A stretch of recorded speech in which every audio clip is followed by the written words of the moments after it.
নমস্কার, নতুন বাংলা থেকে বলছি সন্ময় বন্দ্যোপাধ্যায়। একটা প্রতারক সরকারের প্রতারণা অব্যাহত এবং আপনারা যারা SMS পেয়েছেন, যারা হিসেব করতে পেরেছেন, যারা হিসেব করতে পারেননি, নিরন্তর ফোন করছেন আমাদের দফতরে।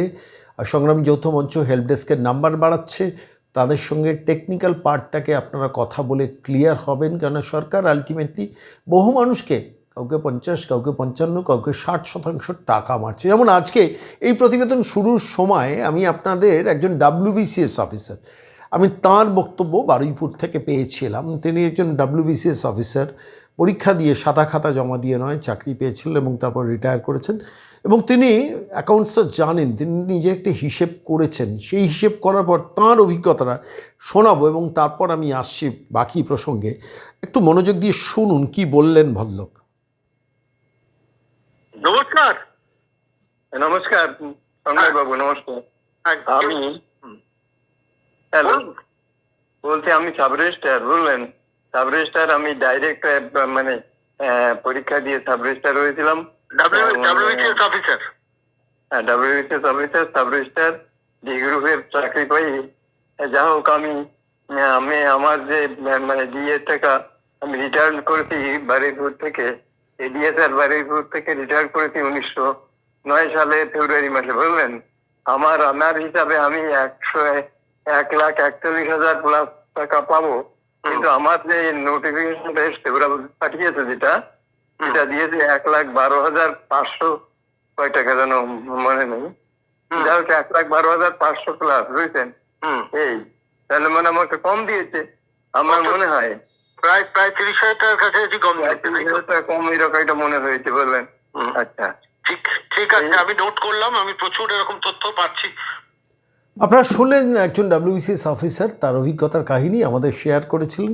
তিনি হিসেব করতে পেরেছেন এবং হিসেব করে দেখেছেন তাকে 30,000 টাকার কাছাকাছি মেরেছে প্রতারক সরকার, 100% দিয়ে দিয়েছে।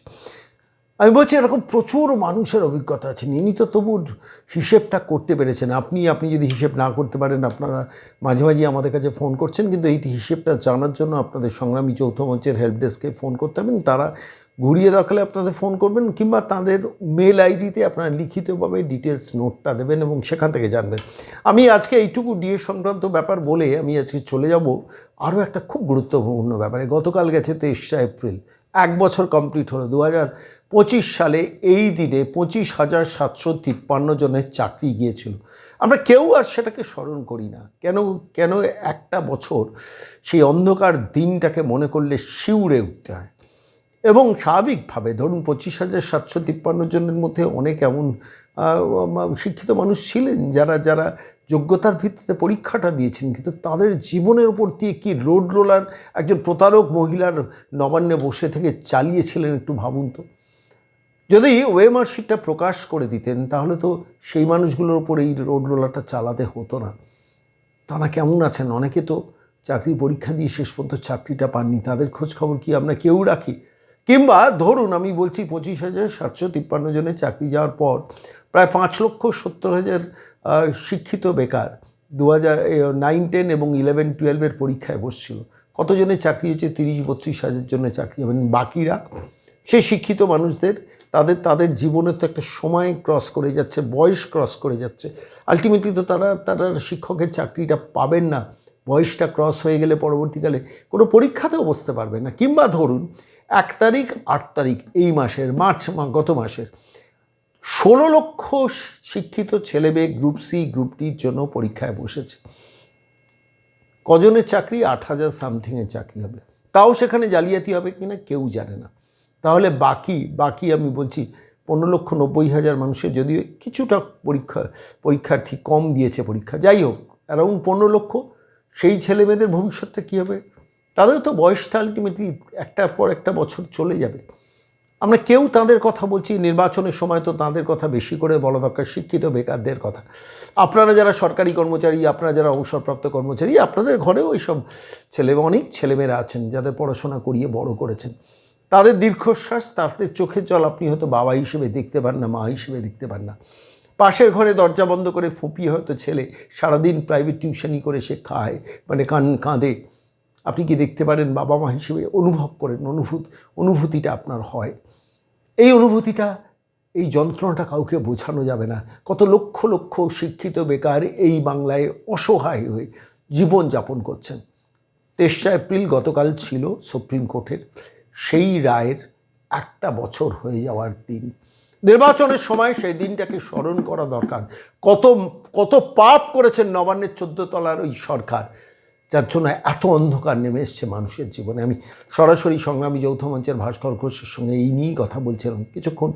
প্রতিদিন রাত্রিবেলায় তার সঙ্গে আমার বিভিন্ন বিষয়ে আলোচনা, এই বিষয়টা নিয়ে যখন বক্তব্য বলছিলাম, আমার বক্তব্য বলছিলাম, ভাস্করবাবু আমার প্রশ্নের উত্তরে কি বলেছেন সেটাও আপনাদের প্রত্যেকের, সরকারি কর্মচারী, অবসরপ্রাপ্ত কর্মচারী, শিক্ষিত বেকার, যারা চাকরি প্রার্থী, যারা গ্রুপ সি, যারা গ্রুপ ডি, যারা 9-10, যারা 11-12 পরীক্ষা দিয়েছেন, প্রত্যেকের শোনা দরকার ভাস্করবাবুর বক্তব্যটা।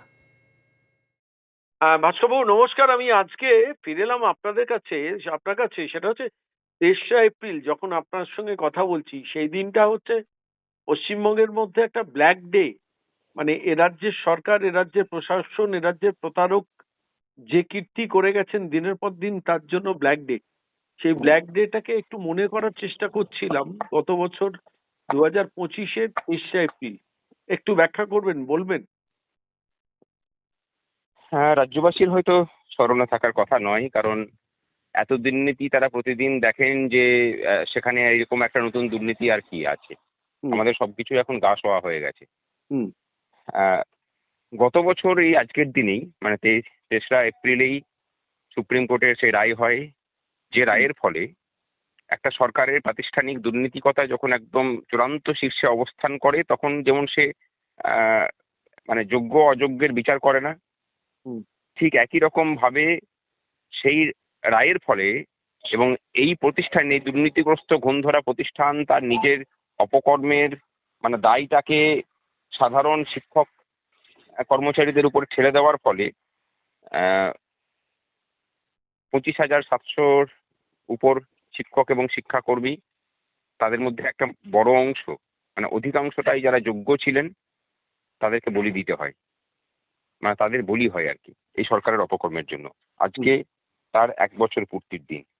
হুম হুম আমার কাছে এটা আরো বেশি করে মানে যন্ত্রণাদায়ক, কারণ যে ছেলে মেয়েগুলো বা আমাদের মানে ভাতৃসম যেসব ছেলে মেয়েরা সত্যি করেই যোগ্য ছিল, তারা কিন্তু নিজের পরিবারের বা নিজেদের মেধার প্রতিনিধিত্ব করেনি, তারা এই বাংলার সমকালীন মানুষের মেধার প্রতিনিধিত্ব করেছে। সেই মেধাকে কিন্তু এই সরকার মানে গলা টিপে হত্যা করেছে। আমি খুব অত্যন্ত মানে ব্যথার সাথে জানাচ্ছি যে এই রাজ্যবাসী, এই বাঙালি কিন্তু সেই মেধার পাশে দাঁড়ায়নি। সরকার চেষ্টা করলে পরে তাদেরকে বাঁচাতে পারতেন, যোগ্য মানে ওএমআর পাবলিশ করে দিয়ে যোগ্যদের তালিকা দিয়ে পরে সেই যোগ্য ছেলে মেয়েগুলোকে বাঁচাতে পারতো, হুম বাংলার মেধা বাঁচতো, বাংলার সম্মান বাঁচতো। হুম রাজ্য সরকার সেটা কিন্তু করেনি। হুম হুম তৎকালীন সময়ে যারা মানে এখন যারা বিরোধীর আসনে আছেন, তাদের অধিকাংশই তখন বলেছিলেন যে হ্যাঁ, যোগ্যদের তালিকা পাবলিশ হোক, আমরা আশা করবো এই সরকার বদল তো হবেই।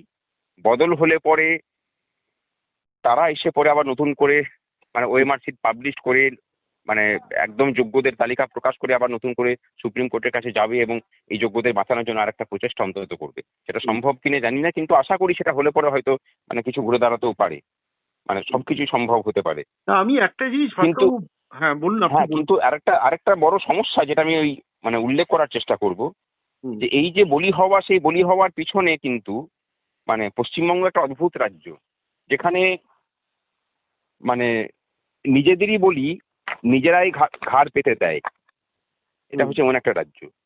তা এই যোগ্য মেধাদের যাদের কথা বলছি, তাদেরই একটা অংশ সরকারের সাথে হাত মিলিয়ে মানে রাতারাতি সংগঠন দাঁড় করিয়ে সরকারের সাথে যোগসাজশ রেখে ওই বানে ভেসে যাওয়া শিক্ষক শিক্ষিকাদেরকে যে আমরা তোমাদেরকে বাঁচিয়ে তুলবো সেই আশ্বাস দিয়ে আলটিমেটলি নিজেদের আখের গুছিয়ে নিয়ে বাকি শিক্ষক শিক্ষিকাদেরকে ফাঁসিয়ে দিয়েছেন।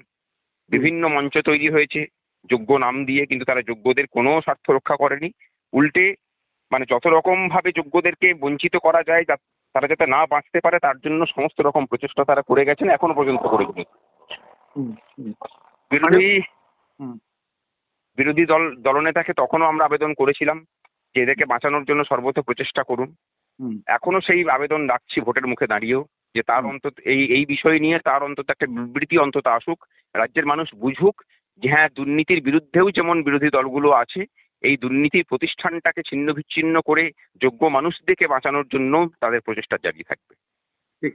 মানে আমার খালি একটা জিনিস মনে হচ্ছিল ভাস্করবাবু, আপনার সঙ্গে কথা বলতে বলতে, বাঙালি কত মানে স্মৃতি থেকে পিছিয়ে যায়, মানে স্মৃতিতেও রাখে না যে সেই মর্মান্তিক দিন 23 এপ্রিল, যেদিন 25,753 জন, তাদের মধ্যে অনেকেই যোগ্য চাকরিটা হারিয়েছিলেন বিনা অপরাধে। এক, দ্বিতীয়ত হচ্ছে যে একটুখানি আমি এইটা মাঝে মাঝে ভাবি, আপনার সঙ্গে কথা প্রসঙ্গেই আমি বলছি, এবং অসংখ্য সরকারি কর্মচারী, অবসরপ্রাপ্ত কর্মচারীদের দীর্ঘশ্বাস ফেলাচ্ছে একটা প্রতারক সরকার।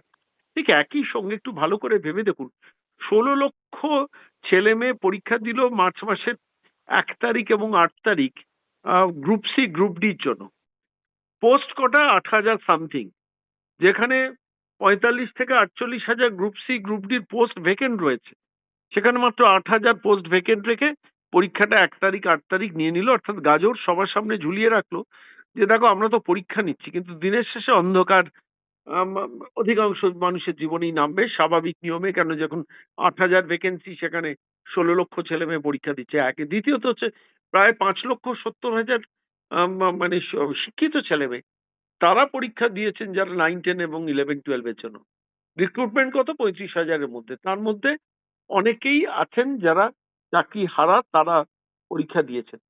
তো এই যে বৃহত্তর অংশটা অন্ধকারে থেকে যাচ্ছে, আমরা এদের কথাটাও একটু ভাবা দরকার সমস্ত রাজনৈতিক দলগুলোর, তাই নয় কি? একটু বলুন তো। হ্যালো। মানে গ্রুপ সি এবং গ্রুপ ডির যেসব ছেলেমেয়েরা প্রচন্ড মেধাবী, মানে তাদের এক একজনের রেজাল্ট দেখলে পরে চমকে উঠবেন। হুম। একদম বিনা কারণে শুধুমাত্র এই সরকারটার প্রাতিষ্ঠানিক দুর্নীতির বলি হয়ে গেল। কিভাবে?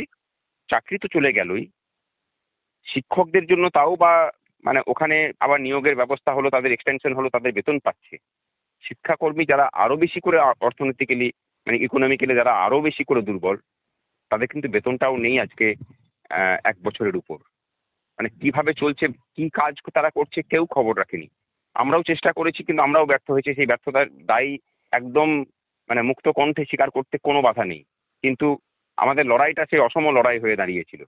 আর আরেকটা বিষয় হচ্ছে যে তাদের মধ্যে এত বেশি করে সরকারের এজেন্ট ঢুকেছিল যে ওই অংশটাকে যদি সর্বতভাবে আমাদের পাশে এসে দাঁড়াতো, আমরা যদি নেতৃত্ব দিয়ে আন্দোলনটাকে ধরতে পারতাম, আমরা এইটাকে ঘুরিয়ে করিয়ে দিতে পারতাম, কিন্তু সেটা পাইনি। মানে তাদের এই শিক্ষাকর্মীদের যোগ্য শিক্ষক শিক্ষিকা অধিকার মঞ্চের নাম দিয়ে যেভাবে সরকারের এজেন্ডা ঢুকে পড়ে সমস্তটাকে করেছে, এই শিক্ষাকর্মীদের ক্ষেত্রেও তাই হয়েছে। আমরা চাইবো যে তারা তাদের ভুলটা বুঝুন, আরেকবার চেষ্টা করে দেখা যাক। আর আবার একবার বলছি যে বিরোধী দলনেতা সহ বিরোধী দলের সবার কাছে আমাদের কাতর আবেদন যে এদের কথা অন্তত একবার ভাবুন। মানে যারা মরে গেছে তাদের কথা তো অনেকেই ভাবে, কিন্তু যারা জীবন মৃত হয়ে বেঁচে আছে তাদের কথাটা অন্তত বাঙালি ভাবুক। যোগ্য অথচ চাকরি হারিয়ে বসে আছে। যোগ্য অথচ চাকরি হারিয়ে বসে আছে। ঠিক। অনেক ধন্যবাদ ভাস্করবাবু, অন্তত আজকের দিনে দাঁড়িয়ে এই মানুষটা, এই মানে অন্তত আমরা সেই দিনটাকে স্মরণ করতে পারলাম যে 1টা বছর আগে বাঙালিকে ভুলিয়ে দেওয়া হচ্ছে ইতিহাসটা, কিন্তু এই নির্বাচনের সময় সেই সেই ইতিহাসটা মনে রাখা দরকার। যারা সরকারি কর্মচারী, যারা অবসরপ্রাপ্ত কর্মচারী, যারা কন্ট্রাকচুয়াল কর্মী, যারা চাকরি পায়নি, চাকরি হারা বা চাকরি প্রার্থী, যারা যোগ্যতা পেয়েও বাড়িতে বসে থেকে প্রাইভেট টিউশনি করে দীর্ঘশ্বাস ফেলছে, প্রত্যেকের কাছে এই 23 এপ্রিল দিনটা খুব মর্মান্তিক দিন, এবং সাধারণ বাঙালি জীবনেও মর্মান্তিক দিন। একটা সরকারের পরিকল্পিত প্রতারণার মানে ফসল গুনেছেন লক্ষ লক্ষ বাঙালি এই 23 এপ্রিল। অনেক একদম। ধন্যবাদ ভাস্কর বাবুর সঙ্গে থাকার জন্য। ধন্যবাদ।